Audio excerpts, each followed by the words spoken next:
that will help secure further these critical infrastructures. April. Sean, I have a couple of questions. I want to go back to the issue of this travel ban. Well, first of all, it's not a travel ban.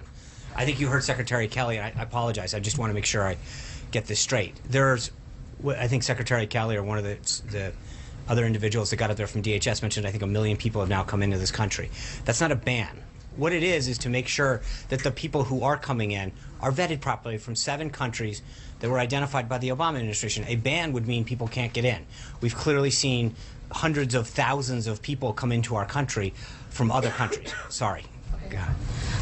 But mind you, I have 2 questions. I know, of course. So with all of this happening, and as you're trying to give specifics about what's happening, what is the concern about the fallout from other countries who are viewing this still in a certain way?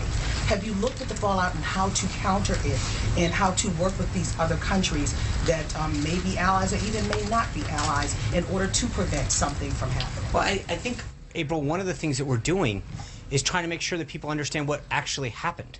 You know, I saw reporting today that Secretary Kelly was out of the loop and he was on a plane and flying, and then it was reported on one of the networks and major institutions about what happened. Secretary Kelly comes out and says, I was briefed on this time, I was talked on this time, the edits came from my staff.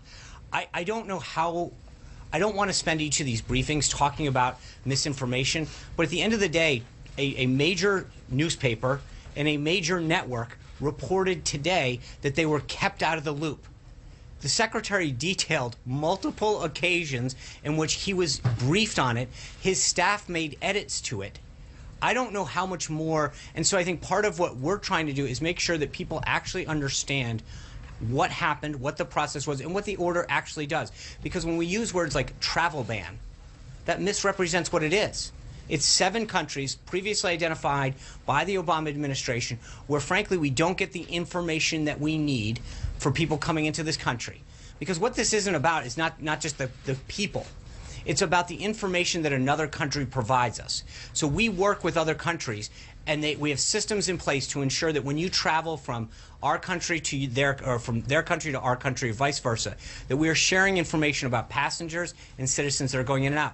These 7 countries in particular, we don't have the information that is necessarily required to make an accurate determination at the time of entry into our country. So we are going to make sure that because that country doesn't have maybe either the systems in place or in some cases the willingness to provide us the information necessary to ensure that the people that are coming into this country are properly vetted. This isn't about refugees, it's about travelers. And that's what this is about. And so part of what we're doing is, frankly, making sure that other countries understand exactly what was in the order, how it applies, what it means to visas and waivers and all this kind of stuff. But for the most part, you've seen a lot of panic and then people actually stopping, reading the order and realizing, oh, that's it? And I think that's where we've tried to make sure that people have the facts.